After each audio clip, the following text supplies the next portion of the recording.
Om विश्वानि Dev सवितर्दुरितानि परासुव यत्पात्रं तन्नासुव Om Shanti Shanti Shanti. I'm really happy that Dr. Sonal Mitra found me somehow on the internet. I'm still not very clear how she discovered me, but she was also very gracious to invite me for this.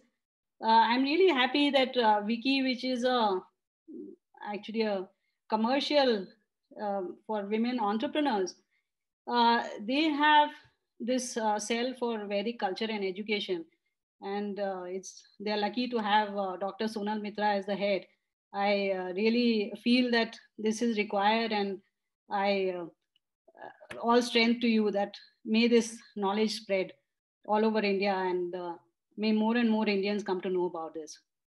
So thank you very much for inviting me here. Without ado, let us get into this introduction, which is a very brief introduction. As you know, it is Vedas are a very large. This subject is so big. However, we shall try. So, as you all know, Vedas are the holiest books of the Hindus.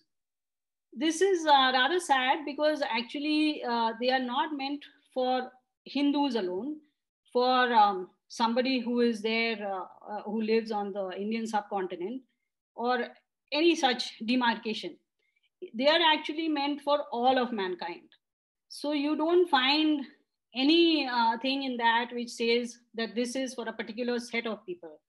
In fact, everything which has originated subsequently is actually for a smaller set. But these apply for the whole of mankind.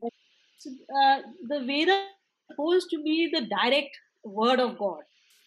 So they appear to these the early sages, the rishis, as is.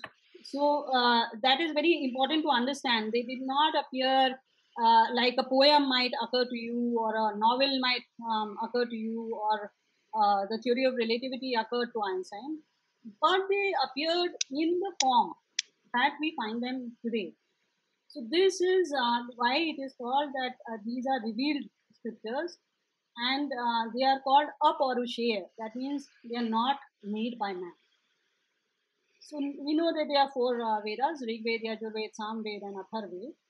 So Rig Veda was revealed to sage Agni, while Yajurveda was revealed to sage Vayu, Samveda was revealed to sage Aditya, and Atharveda was revealed to sage Angira.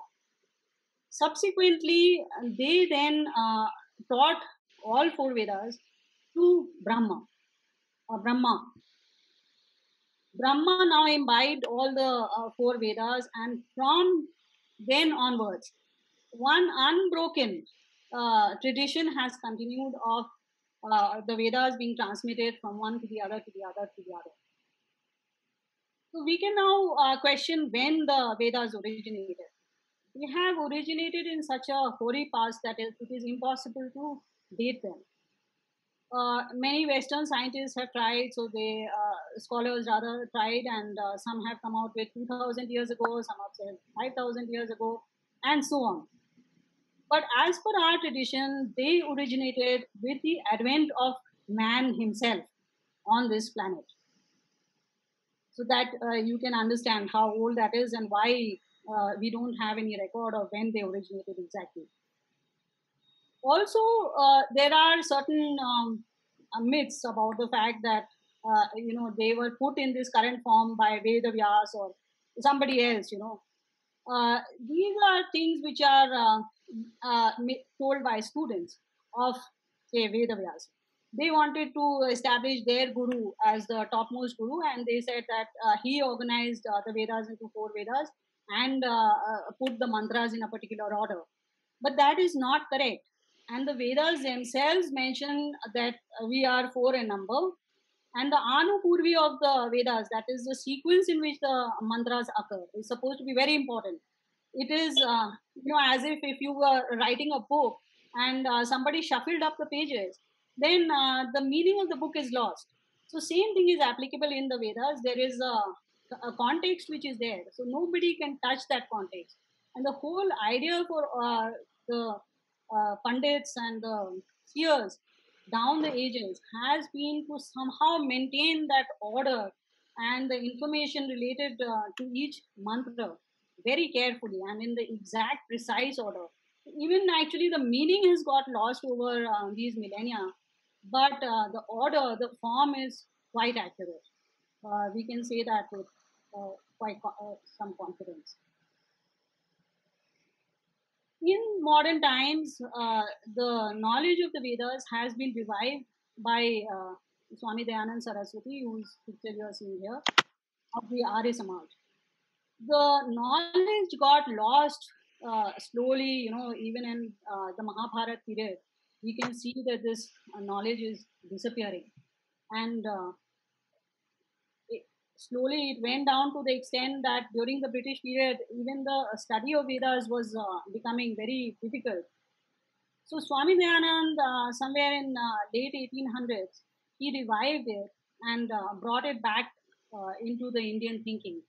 And as we are seeing today, you are also here to learn something about the Vedas. Now let us look at what they contain. So as you would expect, they contain dharma, which is what should be your approach to life. How should you think you should proceed with your life?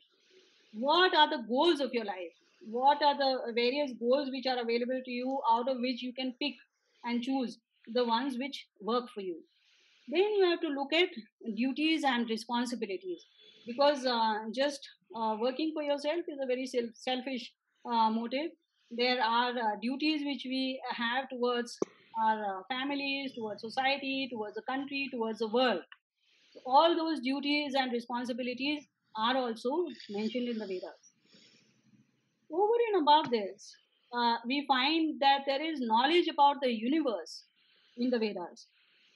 You might find this a bit of a hyperbole, but Vedas tell you what are the entities which populate this universe and what is their relationship with each other. Where do you stand in the middle of all this? All this is taught by the Vedas. Over and above this, we have everything which is required by man, which is used by him: sciences, arts, mathematics, engineering, agriculture, music, dramaturgy. All these things have their root in the Vedas. We say that this is presented in seed form, and it's not presented as if Einstein's theory of relativity will be presented as a textbook, but it will be presented in a seed form to you from where you can proceed forwards. So it is to give you a jump start. Sometimes we don't appreciate this fact too much, and we think that with evolution man could discover everything by himself. So there is a documentary which I was watching on Amazon Prime. I've forgotten the name of the documentary, but it was about the planet Earth, and Benedict Cumberbatch was the the speaker in that. You can please locate it if possible. So that covers a Pacific island, which is so remote that it is hardly been touched by outside civilization.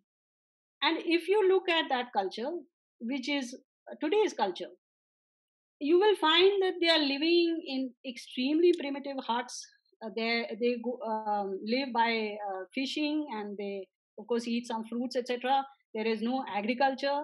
Their boats are extremely primitive. Their fishing methods are extremely primitive, and of course there is no concept of any mathematics or any science or any kind of higher knowledge at all. So this is a myth that we can discover these subjects ourselves. Now, as God, it is God's duty that He has placed this extremely intelligent creature on earth. He needs to now give this creature a jump start. For that, He has provided him with the Vedas. So, on the one hand, it is the rule book about how we should live our lives.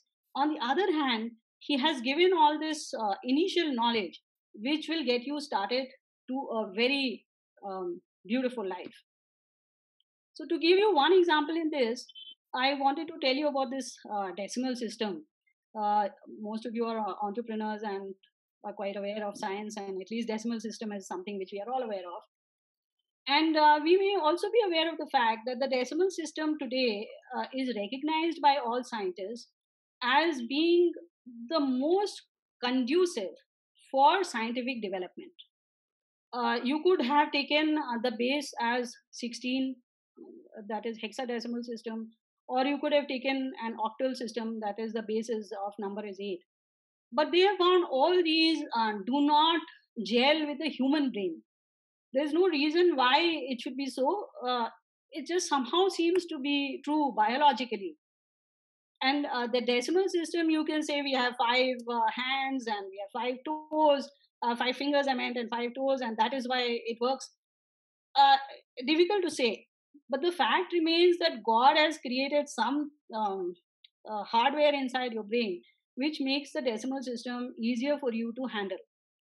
So now this decimal system has come from the Vedas. So I have brought this Vedic mantra for you, where the if you see the items in red, you will find that these are powers of 10. So you have Eka, Dasha, Shatam, Sahasram, etc. down to 10 to the power 17. Whatever age we accord to the Vedas, 10 to the power 17 is a number which even today boggles the mind. If you really think about what is 10 to the power 17, you will actually realize that it is so difficult to comprehend. And there was this scientist, you can say scholar, an Arabic Iranian scholar who lived in Ghazni, and he followed Mahmud of Ghazni to India, and he wrote Tehreek al Hind, a book in which he has mentioned that Indians seem to be the only one who can think of a number beyond 1000. And this now, to put it in context, is 1000 AD. At that time, the world situation was such that thinking of a number beyond 1000, that is 10 to the power 3, 1000, which is 10 to the power 3, was difficult for people.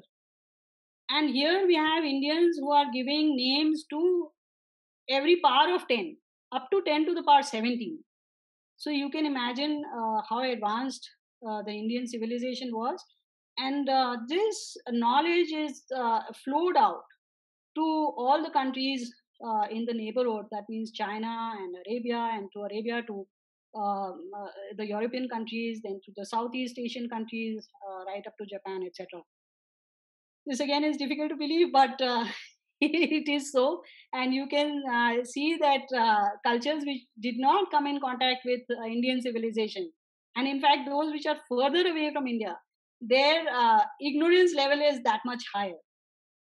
So that gives us some idea of how much knowledge has come out of the Vedas, and the Vedas are the fountainhead of all knowledge for humans. So now we can ask the question, why are the Vedas so difficult? And you can read the Bible today, you can read the Quran, and you can understand everything. Why is it then we sit down to study the Vedas, it is so difficult? So I just want to give you a small map here of the kind of things which go into interpreting a single mantra. So before we can study the Vedas, we have to study 6 Vedangas. There is Shiksha, which tells you what the alphabets are, how the pronunciation has to be done for each alphabet. There is Vyakaran, that is Sanskrit grammar. There is Nirukta and Nigantu, which give you the creation of words, etymology. Then there is Jyotish, that is astronomy. There is Kalp, which is the science of performing yajnas and all the related mathematics and geometry which goes into it. Then there is Chanda or prosody, the science of the meters, because even the meters lend meaning to Vedic mantras. Then you have Upangas, that is Brahmanas, Aranyakas, Upanishads, and Darshan Shastras. Brahmanas and Aranyakas are now such ancient texts. They are actually the first texts after the Vedas in terms of their antiquity, and they are now also in such hoary past that we don't understand them fully today, and hardly anybody actually knows while they are available to us, we do not comprehend them very well. Upanishads are typically a part of Brahmanas or Aranyakas. The very spiritual part has kind of been segregated out as Upanishads. So a lot of study is done on Upanishads, and these are generally available to us. Then there are Darshan Shastras, which have six branches, which are six philosophical systems. Then you have Ayurveda, uh, Dhanurveda, Gandharveda, and Shiv. These are called Upavedas. And Ayurveda, as you know, is the science of medicine. Dhanurveda is the art of war. Gandharveda is about music, and Shilp is about architecture. All these have to be known by a person in order to interpret a single mantra.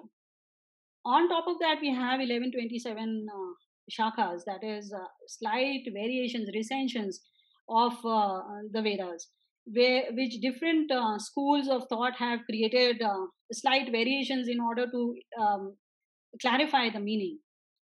So those also typically should be studied by a scholar before interpreting. So now you can comprehend what is the complexity which goes into interpreting the Vedas. Since this knowledge now has been lost, and most people do not are not able to comprehend so much. You know, you have to be like 100 times, 1,000 times Leonardo da Vinci to be able to store all this information. With difficulty, we store just Ayurveda in our head, for example. So we have very few scholars who can do this. It was supposed to be done only for rishis. It was possible, you know, who by their very tapa could expand their brain and store all this information. So the whole purpose of telling you about this is that you should be very careful about which commentary you're reading on the Vedas. Please don't pick up any book which comes into your hand. There are a lot of people writing about the Vedas these days. They have no idea what this is. I know people write about Upanishads and they call Katha Upanishad as Katha Upanishad. So, so much ignorance exists in our society today. Please pick up the commentary of a seer, and don't pick up commentaries written by ordinary people.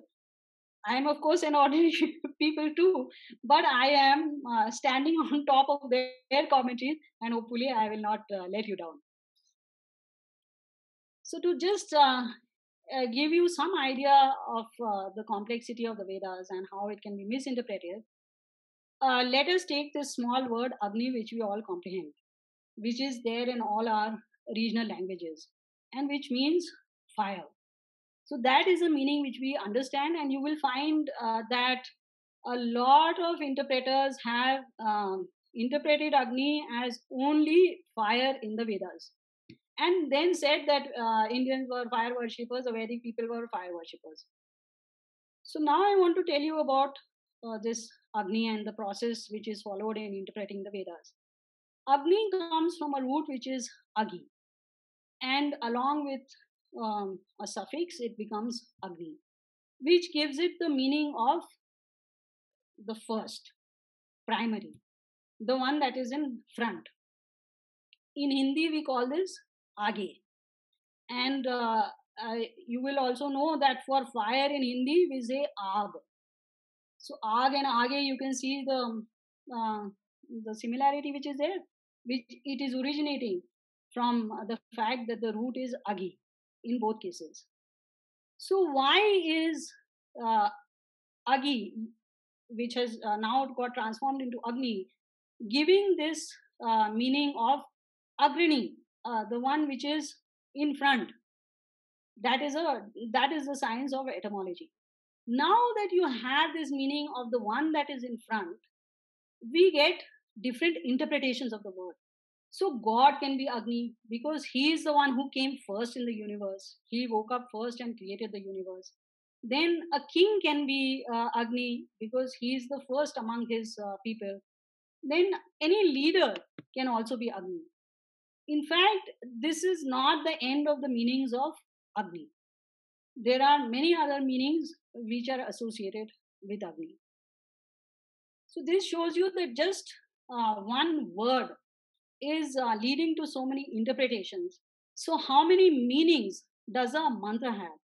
And it is true that each mantra, typically most mantras of the Vedas have multiple meanings, because otherwise in just some 20,000 odd mantras, how can you compress the knowledge of the universe? It is only possible because each mantra allows for many interpretations. Of course, if we are able to get even one, that is good for us. So let us look at some of the questions which are typically there in our minds. So first question which we are hit with is, are these Agni, Vayu and all are mentioned, and they are being eulogized and prayers to them, Agni Mire Purohitam. Uh, are they talking about nature worship? Are they saying that we should be praying to all these natural forces? Are there many gods which are believed by the Vedas? Are these some demigods which are there under God? So that is one question. Then, are the Vedas only about rituals, yajnas, sacrifices? There is nothing else in the Vedas. Do they allow animal sacrifices? Do they demean women in some way? So I hope to cover these topics today. So Vedas definitely talk of only one God, and the Vedic mantras themselves tell us that that is so. So this famous mantra is there in the Mitram Varma Magni Mahuratho, which you might have heard of. It says Ekam Sat, being one. Vipraha, the Vidwans, the learned people, Bahudha Vadanti, call him by different names. So what they are saying is all these are names of God, and what they are basically meaning is that they are actually in the Vedas, these names refer to God. So just I had told you Agni is one of the names of God. So also when we say Agni Mire Purohitam, we are actually talking of God. Similarly, there is another verse, another mantra which is there, Tadeva Agnes Tada Adityas. Here we see Agni, Tadev, that alone, he alone, that, that has come from Tat. So he alone is Agni, he alone is Aditya, he alone is Vayu, he alone is the moon. Uh, the moon, I would not say, because actually Chandrama here does not mean that moon. It does not mean this Vayu. It does not mean this sun or Agni or anything. These are words which mean different things. Just as I told you for Agni, that the one who appeared first in the world, the one who enlightens us with knowledge, that is why he is called Agni, and that's a name of God. So these stand for some gunas which are there in God. As far as rituals are concerned, yes, the fire sacrifice is very important in the Vedic way of life, because it removes toxins which you are generating every day. And because this practice, in fact, you can say arguably that because this practice has stopped so much, we have so much pollution all around us. And this very advanced Vedic civilization had so much technology for so many millennia, and it never polluted the air and the water and the soil. That aside, the Vedas say repeatedly that the most important thing to know about is God. Yas Tanna Veda, the one who doesn't know Him, for him, what will the verses do? These hymns are meaningless if one does not learn about God. So, like I told you, one of the important things which the Vedas are trying to tell you is about the existence of God. As you can see, there is so much discussion in the scientific arena about whether God exists or does not exist. You will not be able to prove God scientifically. That is not possible, because He is too sukshma to be caught by your instruments and to be available to you. So God has given you that knowledge that yes, I exist, and I am looking at your karma and giving you the required reward. Similarly, animal sacrifices are not sanctioned. In fact, violence in general towards animals is not sanctioned. Then, let's see the last one. And also, just chanting mantras without understanding their meanings is also not considered anything fantastic. People just say, oh, you just chant the mantras, it will improve your health and so on. It will to some extent, because you are focusing on certain things, and even music would do that for you. But understanding the mantras is most important.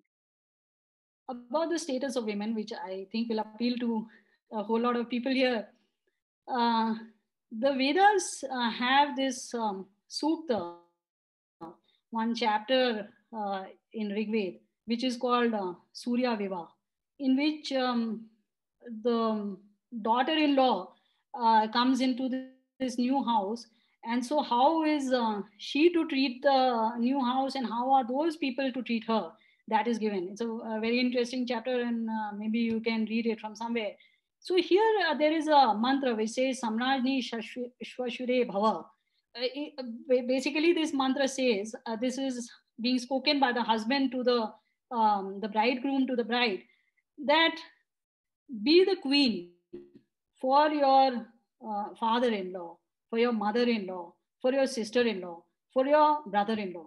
What that means is that now this bride is now coming and occupying the topmost position in the house, and the house now will be run by her. It has now become her responsibility. So you must see it both ways. I mean, yeah, you can't rule as a queen without having some responsibilities. So both sides, women should be careful and understand that they're not just queen with a crown on their heads, but she is now being made responsible for this whole household. They must listen to her, and she must make sure that she works for the health and well-being of this household. So this is the kind of status which the Vedas accord women. They are not to be treated as shoes, slippers on the feet. Okay, since I'm a little bit out of time, I will skip all these. These are available on my video, which is online on YouTube or on my channel, website. So I would like to share one prayer with you, which I feel is a very complete prayer. So it says, Om Indra Shresht. Indra, that's why he's called Indra. So this should be acquired by dharmic means. It should not be acquired in criminal ways. Chittim Dakshasya. May I have the mind of an expert. Whatever work I am doing, may I do it expertly. Subhagatvam Asme. Please give us good fortune. Posham Rahinam. May my wealth give me health. This is again something, which we don't understand the value of this sometimes. And very rich people, they waste their wealth in drink, and they abuse it with drink and drugs. So that is the kind of thing which we are telling God, may I not get into those bad habits with the wealth which you gave me. Arishtim Tanunam, give me health of the body, give me power of the body. Swadmanam Vacha, may my speech be sweet. Sudinatva Mahanam, may all my days be auspicious. So you can see what a lovely prayer this is. Please include it in your everyday routine. And one more a verse I want to tell you, which is about self-reliance.